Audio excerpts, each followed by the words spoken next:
Hola, ¿qué tal? ¿Cómo están? Bienvenidos a este su podcast favorito. Comenzamos una semana más con ustedes y desde la capital de la República. Hoy estamos haciendo un recorrido continuo ya con PBO, gracias a Philly Butters y a todo su equipo por la confianza que nos están brindando.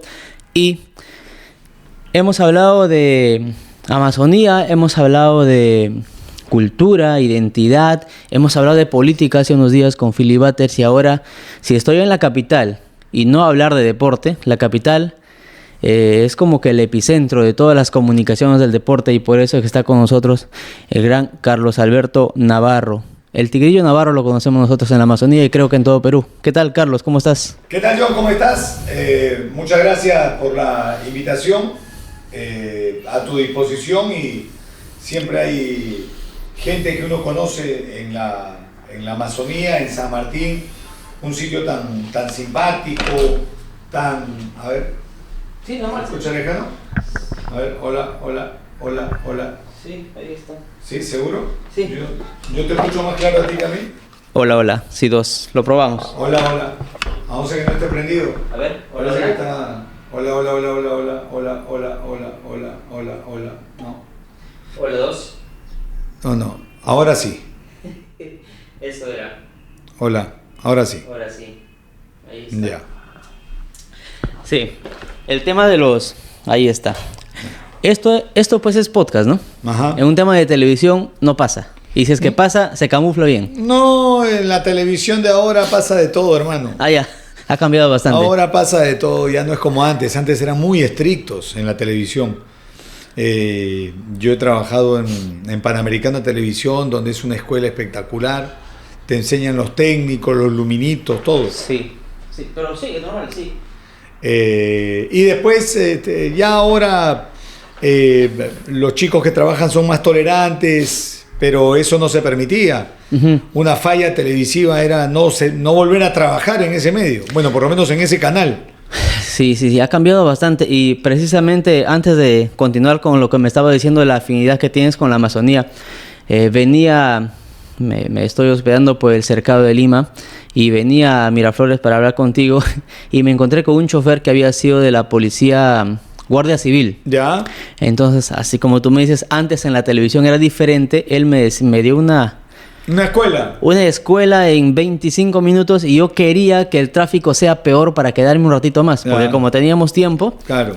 Y fue así. Creo que se metió por una calle bien concurrida. Ya. Y la historia fue espectacular. El cambio generacional que ha habido. En la policía, claro. En la policía, él rechaza este tema de corrupción en general que hay, ¿no? Pero de verdad que me da una escuela. Entonces, así, todo el mundo cambia. Es que la corrupción está en todos lados.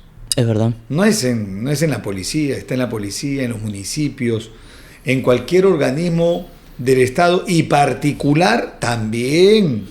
O sea, yo te diría que según los análisis que hacemos vagamente por algo de experiencia que tenemos en la vida, es que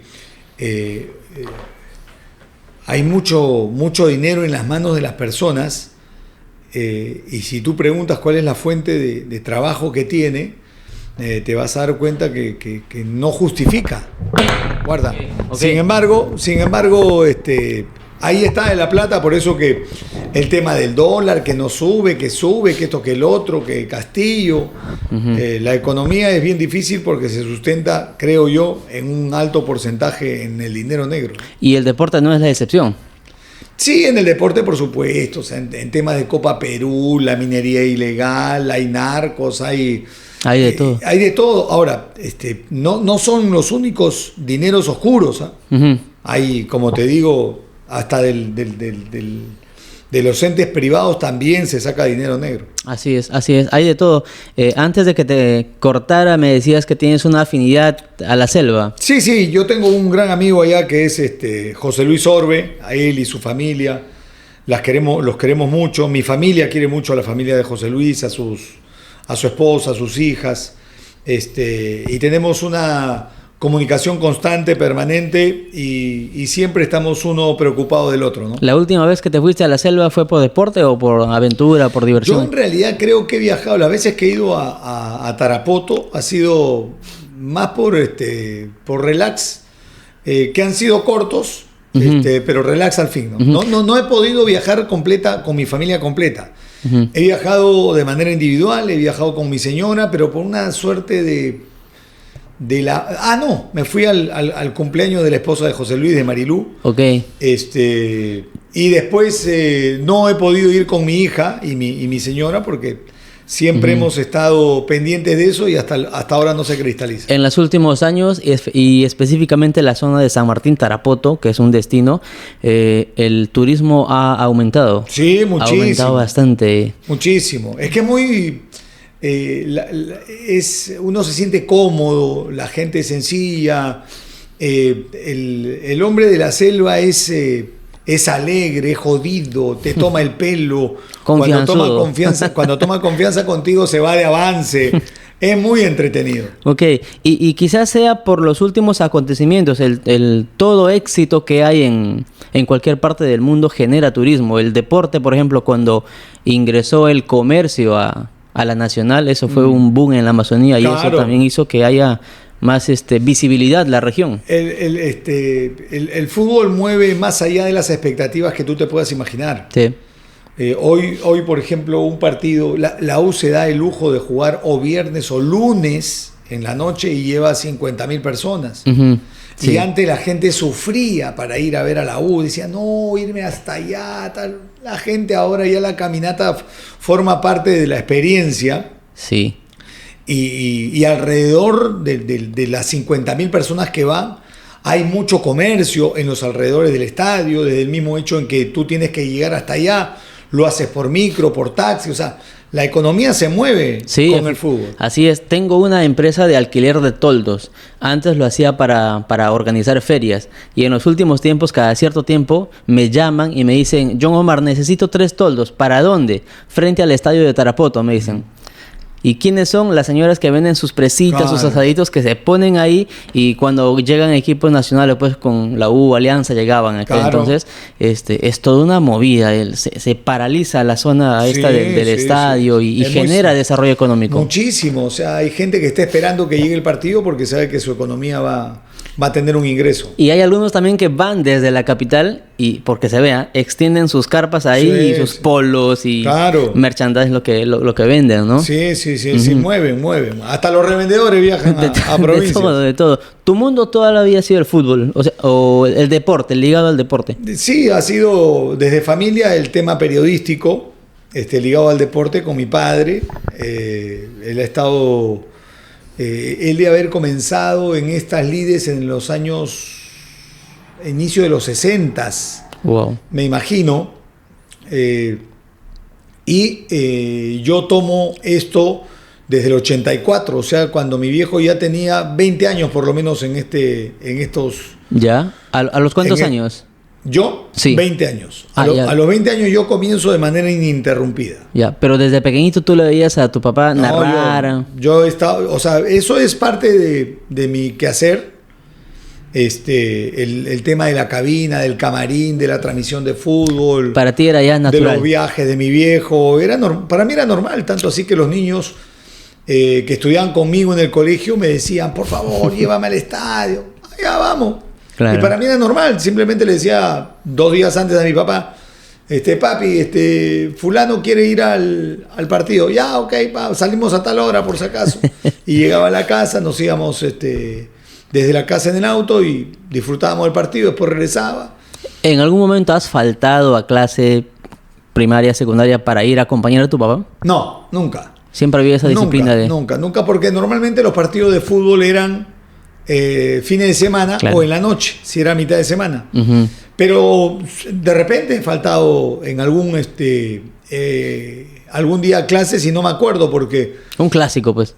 No, es que clásicos normalmente no se juegan en horarios escolares. Ya.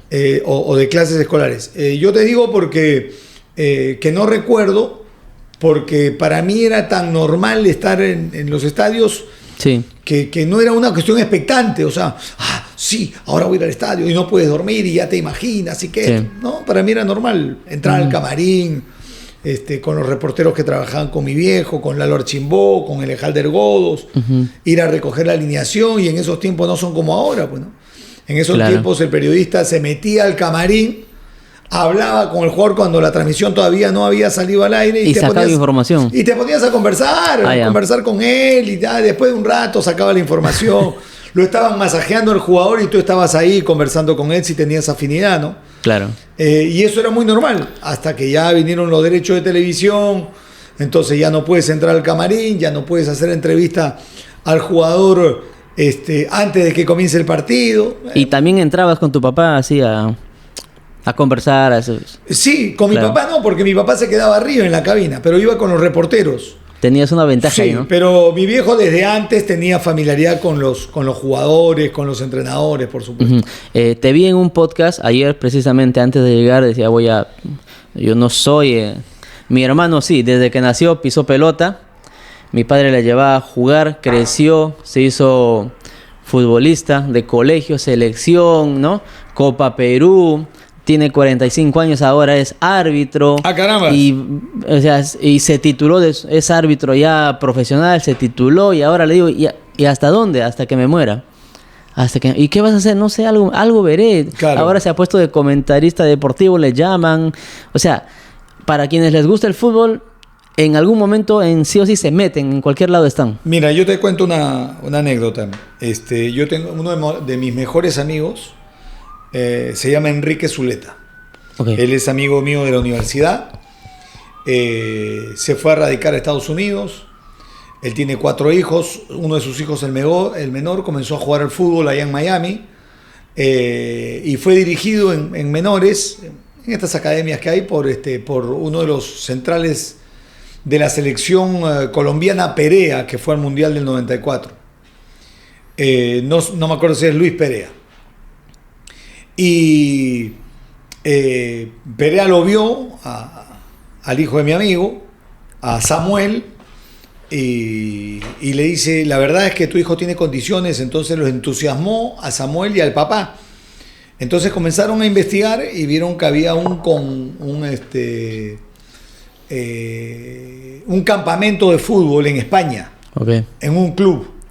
Y el papá me dice, mira, me dice, en un mes y medio más yo voy a ir a este campamento.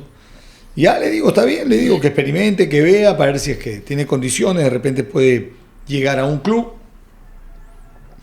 Y pasaron 2 meses o 2 meses y medio, y sí, había viajado él con su hijo a Estados Unidos, y cuando converso yo con él, me dijo, mira, tuvimos tan mala suerte que el entrenador principal de aquel campamento había perdido a su papá, había fallecido en esos días. Entonces, él, que estaba a cargo del campamento, no se pudo llevar a cabo ni las pruebas como correspondía. Así que nos tuvimos que regresar. Le digo, bueno, ven, le digo, a ver cómo te puedo ayudar.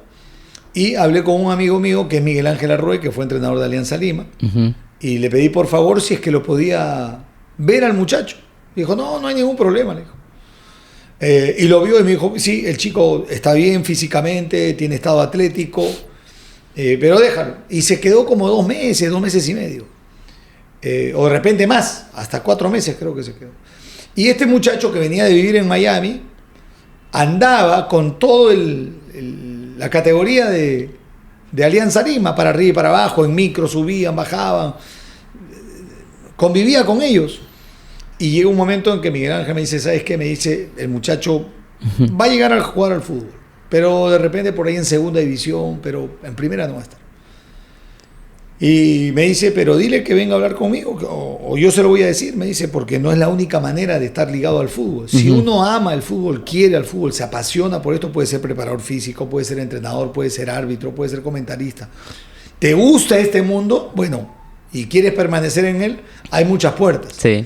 Y la verdad es que el consejo me pareció genial, ¿no? Nunca lo había escuchado, porque normalmente el futbolista dice, o el que quiere ser futbolista, o el que se cree que puede llegar a jugar fútbol de manera profesional, se frustra y desaparece, normalmente.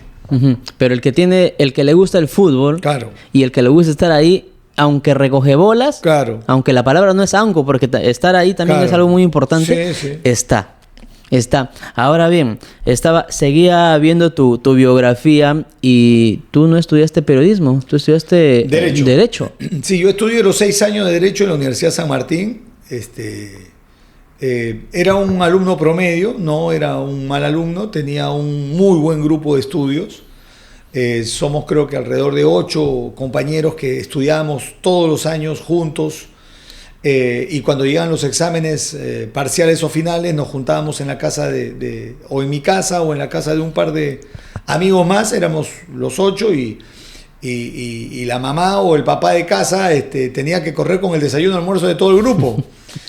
Y eran 5 días, entonces íbamos turnándonos, pero la pasábamos muy bien y desde ahí, de ese grupo, hay muy buenos abogados y muy buenos amigos, fundamentalmente. ¿Qué hizo de que dejes de ejercer la profesión para dedicarte exclusivo al...? Lo que pasa es que cuando yo cumplo 20 años, recién cumpliditos 20 años, un día llega mi viejo a casa, entusiasmado, y nos dice que había firmado contrato con una radio que se llama Radio Moderna, que en ese tiempo era una radio de muy buen sonido, una radio popular.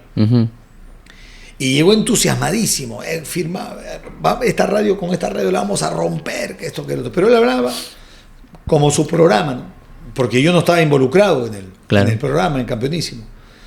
Y lo vi tan entusiasmado que subí a la habitación de mi hermano y le digo, loco, se llama Richard, loco, le digo, el tigre está, en ese tiempo no era el tigre, le digo, mi papi está pero recontra entusiasmado, lo veo pero... Y le digo, vamos a ayudarlo. Ya, me dice. ¿Por qué? Porque mi hermano hace 1 año y medio había llegado de Estados Unidos y había traído un equipamiento de sonido pero de última generación, que acá no la veías en ningún lado, para montar una sala de grabaciones. Entonces, esos equipos los llevamos al estadio e hicimos transmisiones de fútbol con eso. Y el sonido era, pues, no te puedes imaginar, era espectacular. ¿Y tu papá se emocionó? Claro, por supuesto, porque estábamos los dos, mi hermano en la parte técnica, yo apoyándolo desde alineaciones, tirar cable, hacer planta baja, luego comentar, transmitir y hacer todo lo que uno va aprendiendo en esto. Y en marzo del 84 yo comencé en esta situación y yo estaba en 2º año de Derecho. ¿Ya? Yo estaba por entrar a 2º año de Derecho.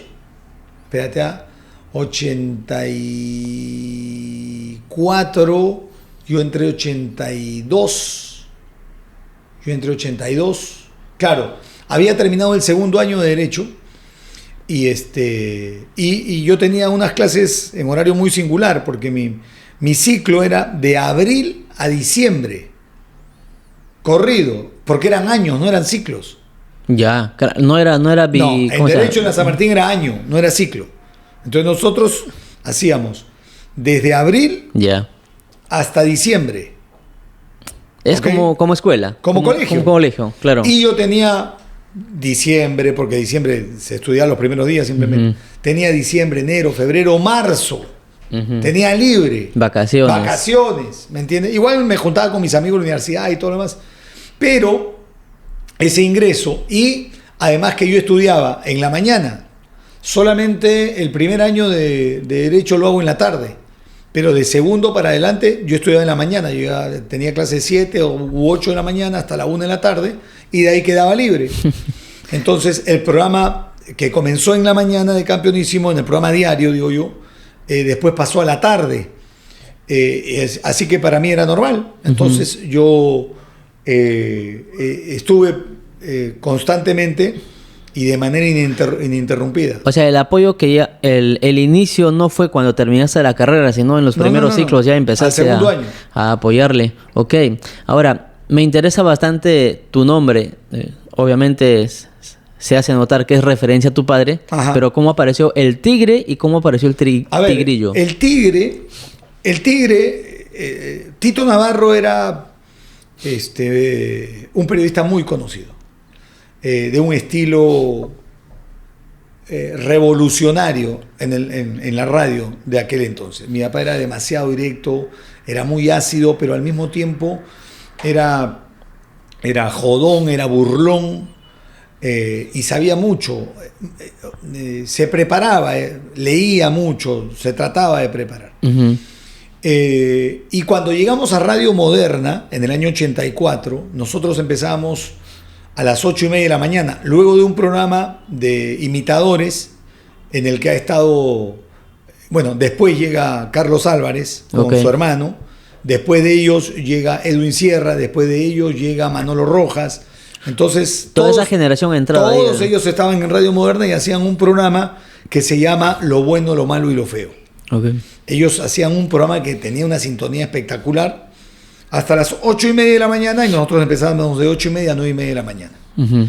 Y cuando terminaba el programa de Lo Bueno, Lo Malo y Lo Feo, el que despedía el programa es Julio Moreno, a quien le decían el intocable, porque ahí en ese tiempo cada conductor, cada disjockey tenía su chapa. Estaba Julio Moreno, el intocable. Acaba de fallecer Enrique Arturo, al que le decían el Sugar. Había otro, el que se encarga del programa de música criolla, que le decían Changuito. Y si no tenía, le ponían. Y si no tenía, le ponían. Entonces, cuando se despedía Julio Moreno, decía: y ya vienen los muchachos de Campeonísimo con Tito Navarro, el tigre del dial. Y comienza él a decirle: el tigre del dial, el tigre del dial, el tigre. Y como era su colchón, claro, o sea, entraba. Entonces la gente le comenzó a decir: el tigre, el tigre, el tigre, claro, el tigre. Claro. Y nosotros también lo comenzamos a identificar. En el relato continúa Tito Navarro, o en la presentación del programa, ¿no? En la presentación diaria, ¿no? El saludo de Tito Navarro, el tigre del dial, con una pista y todo lo demás. Y empezaron a trabajar así. En el 84. Y es ahí cuando él es bautizado como el tigre. Uh-huh. Y en el año, debe haber sido 97, más o menos. ¿Tu papá todavía ejercía? Sí, claro, mi papá ejerció hasta los 87 años, hasta el año 2019. Ah, todavía. Hasta cuando comienza pandemia, claro. Wow. Que sí. Y un día, Magali lo invita a mi viejo y en otra ocasión nos invita a los dos. Seguramente para hablar algo que había pasado en la selección, qué sé yo, ¿no? Y nos invita a los dos y nos sienta a los dos en la mesita. Y la interacción era fundamentalmente con el tigre, ¿no? Y en eso me hace una pregunta a mí y dice: y aquí estamos con... o sea, no recordaba mi nombre, Carlos Alberto Navarro. Claro.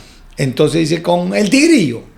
Y tenía tanta fuerza Magali, tanta fuerza en ese momento, claro, que me dice el tigrillo. Me vuelve a invitar a los 2 meses, 3 meses, y me vuelve a decir el tigrillo. Y esa vaina quedó. Ok, ella es tu madrina de nombre. De nombre. Hasta sí, ahí nomás. Sí. No, la relación que tuvimos en aquellos momentos, nosotros denunciábamos, nos íbamos contra los actos de indisciplina y a ella le encantaba esa Claro, cuestión. Claro, se metía en esto. Ahora bien, ya adoptaste ese nombre. Eso es por un lado, por la parte como personaje. ¿Cuánto ha cambiado el tema radial, porque comenzaste en radio, de aquellas épocas hasta la actualidad, del uso del cassette, ¿no? Claro. Las entrevistas, hasta llegar ahorita con el celular, hacer lo que estamos haciendo, grabando audio? Mira, 1986, Mundial de México. Se va el Tigre, se va Lalo Archimbó en compañía, y ellos tenían una grabadorita chiquita, la de microcassette, sí, ¿no es cierto? Y ellos nos enviaban los comentarios o entrevistas desde México, pero lo hacían. Se tenían que buscar una persona que venga a Lima desde México. ¿Me entiendes? Entonces tenías que ir al aeropuerto. Todo físico. Saber qué vuelo sale para Lima, a qué hora sale. Y a partir de ahí comenzar a chequear para ver si reconoces a alguien. Entonces nosotros íbamos con mi hermano a recoger el cassette, al aeropuerto. Entonces íbamos así como si fuéramos taxistas. Fulano de tal, tal. Entonces nos entregaban el cassette. Y el cassette ya lo íbamos escuchando, lo íbamos editando en el camino, en el carro, y para el programa de la tarde estaba. Entonces el cassette llegaba con un día o 2 días de retraso. Como el periódico hasta hace un tiempo. Claro, pero y ahí está la habilidad. Lo que trataban de hacer era entrevistas inactuales, o sea, a personajes de fútbol que estaban en el Mundial, claro, pero no necesariamente hablando. Ahora, sí le podías hablar de la participación de una selección si había jugado el día que le hace la entrevista, porque el siguiente partido es dentro de 3 o 4 días. Claro. Entonces sí calzaba. Todavía llegaba. Claro, llegaba con vida ese material, ¿no? Claro. Y Igual eso hacían los fotógrafos también. Fotos, envío en... También, porque mira, yo en el 93, Copa América de... No está lejos, ¿ah? No. Pareciera, y el 93 está acá. En el 93 Copa América en Cuenca, a Perú le toca jugar en Cuenca. Y Daniel Peredo, que trabajaba con nosotros en Campeonísimo y también trabajaba en Ojo, porque ahí todavía no había salido el Bocón, él compartió habitación con nosotros, compartió todo el viaje. Estuvimos con él y con Armando Lebó, el historiador de Alianza que acaba de fallecer. Y Daniel tenía que levantarse a las 7 de la mañana para el material fotográfico del día anterior, ir a dejarlo a alguien que se vaya a la frontera. O sea, alguien que se vaya a la frontera. Y ahí en la frontera tenía que haber alguien que reciba ese rollo para que lo suba al avión. Dios. Y del avión llegue a Ojo. ¿Se ha extraviado en algún momento? ¿Ha llegado información? Acá estamos. Caballero. Ya estás viviendo Y acá. madre, Faltó la foto, ¿eh? ¿Ah? Faltó la faltó foto. la foto, dice. Mi representante es el Tigre. Ah, ya. Está feliz porque ha tomado la punta. Ha tomado el primer lugar. Y a ti te duele. Mi punta. Tu punta. ¿Qué tal? Nuestra punta. ¿Qué tal con Rosa María? La punta se escribe con punta. Fui a donde Curwen, 270.000 vistas. Ah, La su gente madre. hoy en la casa de Rosa María se han enterado que Rosa María está trabajando. Ahora, ya tiene chamba. Ay, ay, ay. Una pequeña refrescada.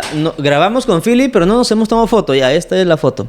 En fin, pero ¿qué tal la historia? Porque en algún momento se han desaparecido los cassettes o en algún momento le entregaste, no llegó. Sí, o, claro. O se quedaron, o sea, y no había nadie que venga. Sí, claro, también pasaba eso, o sea, la Pero frustración de... Como eran un poco atemporales, Sí. de todas maneras llegaba y...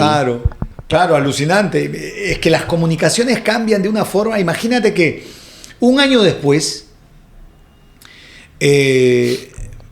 la Copa América tiene que haber sido 93. Un año después tiene que haber sido, estábamos en Venezuela con Jorge Esteves, del diario Ojo también, todavía no era Bocón. Ok. Y Jorge era el director. Y Jorge viajaba por primera vez al extranjero y teníamos una relación espectacular. Mi viejo, Jorge Esteves, yo y Daniel Peredo éramos, pero los días lunes nos juntábamos. Lo has conocido muy de cerca, Daniel Peredo. Ahora te cuento lo de Daniel. El fotógrafo de Ojo, el Cabezón Toledo, Pedro Toledo, le habían dado un aparato que se llamaba radiofoto. Ok. Hermano, era una cuestión así como una cuestión así rectangular que tú la enchufabas, ¿ya?, a la corriente y a la línea telefónica y le decían radiofoto porque tú colocabas, no sé si un rollo o una foto, y mediante vibraciones iba transmitiendo sí. hacia Lima.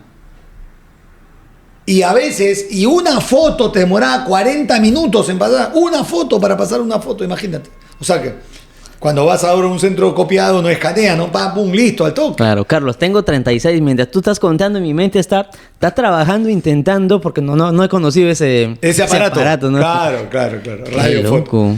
Y con Daniel y con Jorge teníamos una relación espectacular porque ellos, en el diario Ojo, ellos colocan una página de chismes y datos muy buenos que se llamaba El Bocón. Y El Bocón, de ser una columna, se convierte en una página, y de ser una página se convierte en un diario, porque el chisme era delicioso. Y nosotros aportábamos con algunos datos. Y además ellos toman la línea crítica sobre el fútbol. Entonces criticaban a la selección, criticaban a los dirigentes o entrenadores o jugadores si se comportaban mal, si jugaban mal. Entonces hubo un acercamiento natural. Claro. Y ellos eran bastante jóvenes. Claro. A pesar de que Jorge tiene más o menos mi edad, y Daniel sí es unos años menor que yo. Pero en cuanto a experiencia, por supuesto, con el peso de mi viejo, ellos como que se apoyaron y a nosotros nos caía perfecto, ¿no? Aparte que es una relación. Y una vez al mes, normalmente el lunes, porque el lunes era más descansado para ellos, nos juntábamos en casa, los invitábamos a casa y y ellos llegaban, Jorge, Daniel, yo y el Tigre, y normalmente llegaban a veces llegaban con quien es hoy el director del Trome, que es Carlos Espinosa, Carlao, o de repente se juntaba Neto Cabeñeri, que también era de la plana periodística, o estaba Billy Casali, que era el diagramador. Okay. Entonces siempre éramos 6, 7, y nos podíamos bajar 2, 3 botellas de whisky. Pero escúchame, pero no era borrachera. Claro, era chacota, era Empezábamos tarde y ellos llegaban de cerrar el diario y siempre lo recibíamos con comida. O era pollo o pizza, algo había siempre. Okay. Empezábamos comiendo y comenzábamos en el intercambio de información y de chismes y de los datos, y nos bajábamos hasta las 6 de la mañana. Y a las 6 de la mañana ellos se iban y nosotros nos íbamos a dormir. Esa picardía, esa habla directa que tenía tu papá, en aquel entonces no había mucha comunicadora así. Yo lo siento que ayer estaba revisando algunos videos de tu papá, y lo que él tenía hace tiempo, en la actualidad lo están haciendo.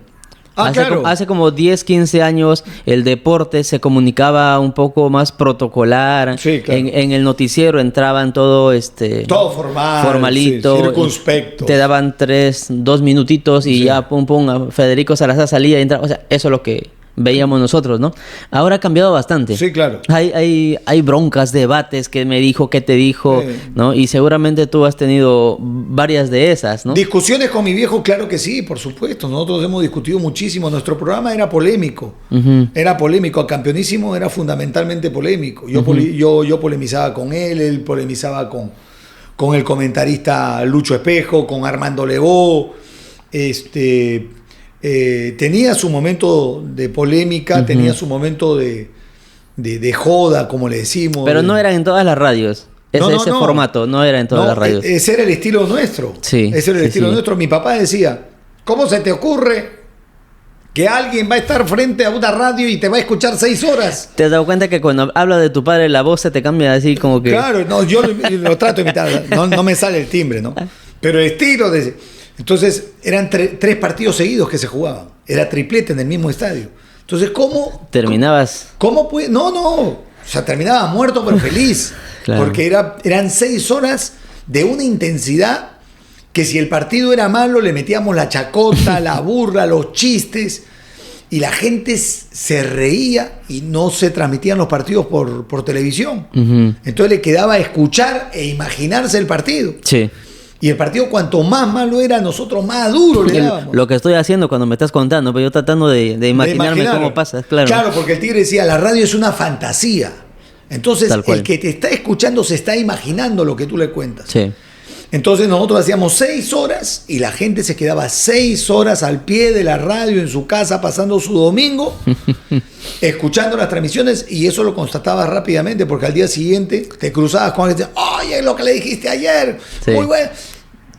Y a la gente le encantaba que yo me vaya en contra de mi viejo, que polemice con él. Claro. O sea, que yo tenga la razón. Claro. Lo cual no era cotidiano, por supuesto, ¿no es cierto?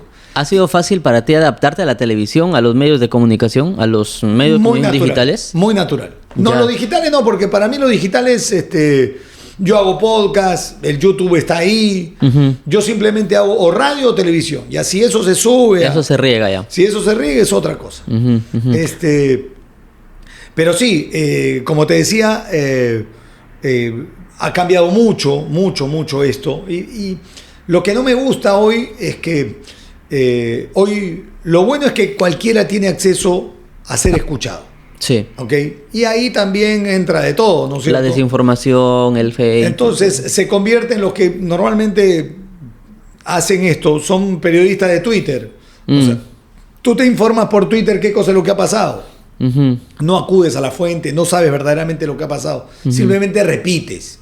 Te conviertes en un lorito. Entonces... puede haber facilidad de palabra, buen enfoque y todo, pero la sustancia de tu información no se basa fundamentalmente en una fuente. Ujú. ¿Qué te parece en estos últimos tiempos ha evolucionado el podcast? Para mí ha evolucionado medio raro, hasta no me gusta cómo ha evolucionado en la capital. Ujú. El podcast que estamos haciendo lo hago hace 4 años y Ya. es así, ¿no? De dos, no sé. Pero acá es una mesa, varias cámaras al frente y Es que- a polemizar, a buscar el... Yo creo que eso de repente no es podcast, ¿no? De repente es el vivo. O sea, Sí. es un programa en vivo. Ujú, ujú. Pero no sé dónde está la tolerancia de decir lo que a uno le da la gana, porque en el fragor de una discusión o en la intención de calificar una actitud o un acto de un jugador, de un entrenador, de un propio periodista, te puede salir un ajo o una cebolla. El podcast se ha convertido... Pero no es... o sea, la grosería no puede ser, pues, cotidianeidad, ¿no? El podcast se ha convertido, más allá de una charla bonita, en buscar la polémica y generar el show. Se ha pasado, Sí. siento que se ha pasado el show de la televisión, se ha pasado a la digitalización. Y esto han aprovechado muchos deportistas. ¿Qué te parece que varios deportistas estén armando su propio podcast en la capital? Mira, la libertad existe. Ujú. Cada uno puede hacer lo que quiere. Ujú. Depende del que está del otro lado, si lo ves o no lo ves. Ujú. Para mí, particularmente, yo tengo una manera de calificar. Una cosa es discutir y otra cosa es insultarse, ¿no es cierto? Ujú. Y en la discusión tú puedes lanzar un agravio. Puedes lanzar un agravio, ¿ok? En ese calor. Claro. Pero el programa no puede tener 8 minutos en que se están insultando, mentándose la madre. O sea, ¿cuánto se quiere una persona a sí mismo para Ujú. darle tantos minutos al día a algo que no te va a llenar la cabeza? De nada satisfactorio, de Ujú. nada bueno, de Ujú. nada beneficioso. ¿Qué te parece el podcast de La Foca? Es entretenido, a la gente le gusta escuchar lo que la prensa dijo hace muchos años y ellos negaron, porque ellos negaban que salían de noche, que metían gente a los hoteles, que se escapaban. Siempre lo negaron, eso es mentira, eso es mentira, eso es mentira. Bueno, Ujú, ujú.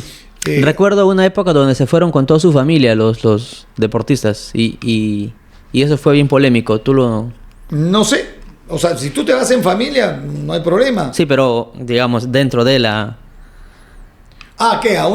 Que los jugadores dentro de la concentración. de la concentración, claro, eso no debería estar permitido. Ujú. Pero te digo, ¿no? Ellos lo que terminan haciendo es revelando Lo que ustedes lo habían dicho lo hace- que se dijo hace muchos años y lo dijeron otros periodistas. Entonces, Ujú. hoy son verdad, son verdades aquellas informaciones que se decían que eran inventos. No, yo no. O la que te decía el periodista, yo no leo, yo no escucho radio, no veo televisión. Ujú. Es mentira, pues. Ujú. ¿Cómo llegaste a trabajar con Philly Butters? Nosotros te vimos en otros medios de comunicación y te vimos trabajar con Philly Butters en Willax o en Exitosa. En Exitosa. ¿No? En Exitosa y después cuando Philip, creo que en el 2016 puede ser, que se creó PBO. No, PBO se crea después. PBO se crea después del Mundial. Ya. Después del Mundial de Rusia 18. A ver, Philip había dejado Capital Ujú. y a nosotros, Philip, porque te hablo de nosotros, a mi viejo y a mí, e individualmente a los dos, nos invitó muchas veces. Fundamentalmente cuando se venían los partidos de Perú por eliminatorias, porque nosotros teníamos una posición sobre lo que era el desempeño de la selección. Ujú. Y de pronto Capital saca a Philip por un tema de intereses. Y yo recuerdo que hice un comentario en mi cuenta de Twitter y dije que en adelante yo no iba ni a declarar ni a asistir a ninguna invitación que me hicieran de radioprogramas como grupo. Ok. Como grupo. Eso lo leyó Quique, seguramente que le agradó, porque uno no tiene que ser solidario de palabras, sino con hechos, ¿no es cierto? Claro. Y a los pocos días en menos de una semana Philip ya estaba en Exitosa. Y a los 3 días que Philip sale al aire en Exitosa, me invita a mí a las 9 para que esté a las 9 de la mañana, si es que no me equivoco, u 8 de la mañana o 9 de la mañana. Y yo voy y hacemos una conversación sobre el Perú-Uruguay que se venía. Y él decía que Perú no le iba a ganar a Uruguay. Yo le decía que bueno, que podría ser, o sea, que yo no daba por descartado, no veía tan fuerte a Uruguay. Y él seguía y de pronto en los últimos ya 15 minutos, por un tema de estrategia, Philip hacía un tándem, una interacción con Nicolás Lucar. Ya. Entonces entra Nicolás a escena. Él le dice Nicolás. Claro. Lucar. Entra a escena Nicolás y nos quedamos los 3. Entonces Nicolás le dice, no, yo te aseguro que Perú le va a ganar a Uruguay. No, que esto, claro. Y se ponen a discutir. Ok. Y yo le digo, pero un momentito, le digo, ¿qué tanto discuten? Juéguense algo, pues, una apuesta por lo menos. Entonces, son los dos muy osados, avesados, y se apuesta. Yo le digo, apuesta es un pelo contra bigote. Ya, pelo contra bigote. Era el bigote de Lucar contra el pelo de... Sí, lo recuerdo. Y pasan 3 días y pierde Perú. No. Perú gana, si es que no me equivoco. O empata o gana. Y al día siguiente hay cortada de pelo, pues, ¿no es cierto? Claro. Entonces yo decía, pero el que he hecho Tócale, me toca. Pero ¿qué es lo que sucede esa mañana? Esa mañana que termina la entrevista con Philip, yo me cruzo en la puerta con Higinio Capuñay, el dueño de Exitosa. Y yo ya estaba afuera y me toma de la cintura y me dice, ven, loco, ven, y me mete. Y me dice, quiero que me hagas una propuesta para que te hagas cargo de la noche. Ok, le digo, en coproducción. ¿Cuál es el negocio? No, le digo, así de frente, coproducción, plantéalo. Ok. Te dio libertad. Plantéalo. Pero es gracias a la entrevista que tuve con Philip. Claro. Entonces... Una cosa lleva a la otra, pues. En un par de días, yo llamo a mi hermano inmediatamente y le digo, loco, le digo, mira lo que se ha presentado. Pucha, qué bueno, ya, pum, la craneamos, todo, No hay que desesperar, hay que esperar que pase un día para presentar la propuesta. Entonces le presentamos la propuesta. 2 días después, 3 días después, nos juntamos con su gerente, con Omar Castro. Y llegamos a un acuerdo inmediatamente y ahí comenzamos. Entonces yo iba a hacer el programa deportivo y Philip pide que yo me encargue de la secuencia de deportes del noticiero que tenían en la mañana. Entonces ahí, y la interactuación era espectacular con Philip, era natural, era muy jocosa. Los dos tienen un estilo así de ping pong y el tema, el gusto de la gente es que uno vacile al otro, ¿no es cierto? Entonces ahí está el kit. Y es también no quedarse, ¿no? Claro. Porque si uno la lanza, el otro tiene que entretener también. Claro que sí. Y Philip, después del Mundial, Philip le propone, prácticamente le dice, lo conmina a Higinio para que yo vaya al Mundial. Pero Higinio no se jugaba. Hasta que pasa lo de Paolo Guerrero y el mismo día me dan el ticket y todo lo demás.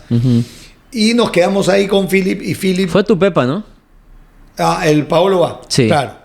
Y Philip sale de Exitosa por unas diferencias y me invita para que yo me suma al podcast. Le digo, Philip, yo tengo algunos auspicios que ya están contratados por todo el año, le digo.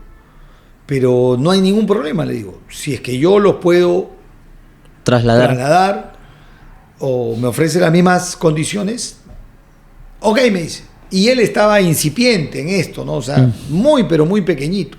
Sí. Y la verdad que Exitosa Philip había colaborado muchísimo para que Exitosa llegara al nivel en el que estaba. Claro. Y creo que nosotros habíamos hecho su parte también, pero se había hecho fuerte Exitosa. Es verdad. Y cuando yo salgo de Exitosa, octubre del 19, fines de octubre del 19, Philip me llama al día siguiente y me dice, Willax se escribe con doble L como tigrillo. Tiene su forma de... Conversamos al día siguiente, nos fuimos acá a la tiendecita blanca, nos tomamos un desayuno y me dijo, quiero que te hagas cargo del bloque deportivo en el noticiero en 3 horarios durante la mañana y que hagas el programa deportivo de 1 hora y media en radio y en televisión. Y yo lo miro y le digo, todo eso. No tienes radio. Vamos a tener. Eso es en octubre, los primeros días de noviembre.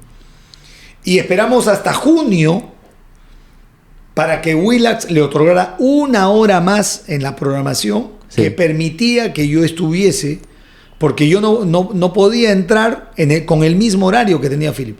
Uh-huh. Philip requería de 1 hora más para que yo ingrese. Uh-huh. Y entro en junio y a los 3 meses ya tenemos radio y salimos con Campeonísimo y ya se hace toda la historia, ¿no? Esa seguridad que transmite Philip también hace que sus trabajadores o su equipo también lo tenga, ¿no? Así funciona. Lo que pasa es que Philip cumple lo que promete. Ok. Y es muy seguro de sí mismo, ¿no? Y te transmite esa seguridad. Te transmite seguridad. ¿Lo ves a Philip como presidente? Yo sé que a ti no te gusta hablar de política partidaria, digamos, porque para hacer política también es empresarial, tomar decisiones, pero tú lo ves, te proyectas. Mira, este país necesita de gente no que te diga las cosas como son, uh-huh, sino que haga las cosas como son. Uh-huh. Y hay, por supuesto que el 99.9% de ciudadanos peruanos no conocen a Philip Butler. Uh-huh. Pero Philip Butler es como es. Ok. O sea, tú que lo conoces. No es un actor mediático. Uh-huh. No es un actor, es un hombre de decisiones. Y esta estrategia de llegar a los podcasts, tanto el más conocido como el mío, que no tiene un nicho, tiene un sector, tiene la zona de la Amazonía, le está ayudando, ¿no? Porque si bien no lo conoce todo el Perú de manera física, pero sus medios de comunicación lo conocen. O sea, PBO sale en bastante... 240 compañías de cable. Entonces ya tiene una puerta. Sí, eso es para que te des cuenta que cuando tú crees que un personaje es inalcanzable, es mentira. Sí. Porque nosotros nos debemos... Hay mucha gente que lo dice, pero de la boca para afuera. Pero nos debemos al público. Y pasó esto, mira, cuando yo dije, oye, yo voy a ir a Lima a grabar con Philip. Y allá en la selva me decían, ¿qué vas a grabar con Philip? Él está en otra zona. Oye, y voy a grabar con otros personajes dentro de PBO porque voy a hacer una cadenita, les digo. O sea, porque de eso se trata, aprovechar los espacios. No, ¿qué va? Mi hermano, el deportista que te digo, nada, cero. No, ¿qué va? Hace un mes iba a venir. Se postergó por un tema de Philip, creo, viajó a Trujillo, algo pasó, sí, y se postergó. Y cuando le mando una foto a mi hermano de un videín, porque todavía no sale, ¿eh? El podcast no sale todavía, no. Se va a armar. ¿Lo vas a editar? Lo voy a editar, lo voy a armar bonito y va a salir en diciembre. Ajá. Noviembre por ahí, que es la zona, la temporada fuerte y creo que es una época donde sí tiene que salir esos. Pero antes que salga vamos a salir todos los que estoy grabando ahorita. O sea, nosotros somos los teloneros. Hay que hacer un telonero, para que sea un telonero, ¿no? Pues la inmediatez a mí no me gusta, es preferible llamarlo tranquilo, empezar a lanzar un poco de humo, no sé si de humo, pero lanzar unos reels hasta que funcione. Y cuando le mando un video con Philip a mi hermano, oye, lo lograste, huevón, felicidades, me dice. O sea, como tú lo dices, tú ves a un personaje y lo ves wow, pero no es tan así, es tan humano como tú y yo y que somos podemos iguales. Comunicarnos. Entonces, mira, todos entramos al baño, hacemos lo mismo. Tenemos necesidades a fin de mes, tenemos familiares que se nos enferman, tenemos preocupaciones por la gente que queremos, la gente que queremos se preocupa por nosotros. Sí. Somos lo ves siempre activo. Qué bueno. Te quiero agradecer. Estoy cumpliendo, hemos quedado 1 hora. 1 hora está cumplida. Vas a ser un muy buen telonero de Philip. Muchas gracias. Y te agradezco por la aceptación inmediata. O sea, cuando yo te lancé, yo esperaba decir, no, déjame ver mis horarios. No, pero tu buena onda, eso te lo agradezco. Y más aún, sin conocerme. No. Eso se agradece. No. Por favor, yo tengo días ajetreados y tengo Lo días, sé. muy, muy distendidos. Hoy día iba a ser un día ajetreado y cambió porque hoy día me tocaba grabación de podcast y lo hemos pasado para mañana en la noche. Ok. Entonces, pero sí, los fines de semana que parecen tranquilos para el resto, para nosotros no lo son. Sí. Ayer estuvimos presentes en 2 transmisiones de fútbol, más el tema familiar. Entonces... Distribuir el tiempo. La vida en Lima es así, ¿no? Bien programada, ajetreada. Sí, pero como te digo, también hay días en los que estoy de rasquimbol, más distraído y ahí me veo mi Netflix o almuerzo con mis amigos, con los que puedo. Darse el tiempo también. Sí, porque no nos damos cuenta que sigue pasando el tiempo y no de ser tan distante los encuentros con gente que uno quiere. Ok, te agradezco. ¿Algún mensaje para la Amazonía? Un abrazo para tu todos, pata. para mi do-re-mi, así le digo yo. ¿Así le dices? Mi do-re-mi. Amor. A José Luis Orbe. Saludos para Do-re-mi él. porque do-re-mi es una cuestión sonora como marido. ¿No se escuchó con tu Dorima? Antes decían, oye, ¿estás con tu Dorima? Recién lo capto. Dorima se decía. Sí. En vez de decir, oye, ¿estás con tu marido? Decían. Claro, Y allá claro. se escucha mucho, porque ustedes los de la selva paran jodiéndose con que tú eres maricón, que esto, que el otro, que esto. Que estás con tu marido, dice. Sí, Es sí, más, sí. yo tengo un amigo que no veo hace tiempo, muy, muy, muy simpático. Él no es de Tarapoto, es de lo que está ahí cerca, donde está el castillo. Ya, Lamas. El Lamas. Lamas Él es mi tierra, yo soy de Lamas. No te creo. Claro. Él es de Lamas. ¿Cómo se llama? Espérate, él tiene un apellido. Arévalo, Ramírez, Saavedra. No. Ellos están. Sí. Están metidos en lo que es todo telecomunicaciones, tecnología, cables, todo esto. Aquí en Petituar vas a ver que está. Creo que se apellidan Posi. Claro, los Posit sí son de la zona. Posi, ¿no es cierto? Claro, Ya, Posit. Ya. La señora Mariquita Posi, su mamá, debe ser. Ya. Falleció ya. Ya. Ok. Los Posi, Ok. que tienen aquí en Petituar, tenían sus negocios. Ya. Y ellos se tomaban el pelo, ¿no? Con eso de, ahí vienes con tu marido, por eso estás contento. Y el dejo. Y de ahí sale. Y de ahí, entonces yo a José Luis, para no decirle marido, le digo do-re-mi, mi do-re-mi, para no decirle Dorima, que es Ok. Ojalá vuelva la primera a Tarapoto para ver. No, sí. ¿no? ¿Cómo lo ves? Con mi familia. No, es que. Lo que pasa es que eso le ha faltado a Comercio. A comercio, ¿no? Ujú. A comercio lo que le ha faltado es impulsar, amarrar su equipo en la cuestión turística. Entonces, pero no a la turista, no al hincha tradicional, sino ser selectivo. ¿Me entiendes? Y ofrecer, claro, por supuesto, necesitas datos, información, para que calce y hagas vivir esos días que juega tu equipo, porque en 2 días, con 2 noches estás bien, Sí. ¿no es cierto? Ahora, puedes quedarte más también, porque es fantástica esa. Un fin de esa semana, tierra. 3 días, 2 noches. Lo que pasa es que puedes, si quieres, o sea, cuando yo te digo es no solamente conocer. Claro. Porque a mí no me gusta ir apuradito, ya la vi, no. A mí Darte me gusta tu estar tiempo. tranquilo.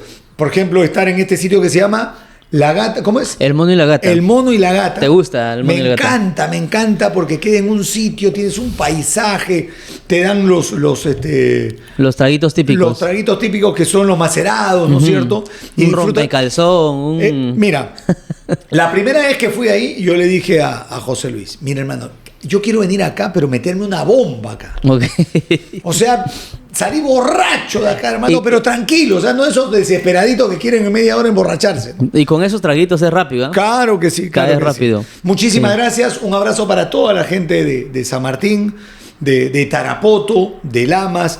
Después hay un sitio que se llama Cuyumbuque, ¿no es cierto? Cuñumbuque. Cuyumbuque. Los mejores quesos son de Cuyumbuque. Claro que Me sí. das tu dirección, te mando unos quesos por ahí.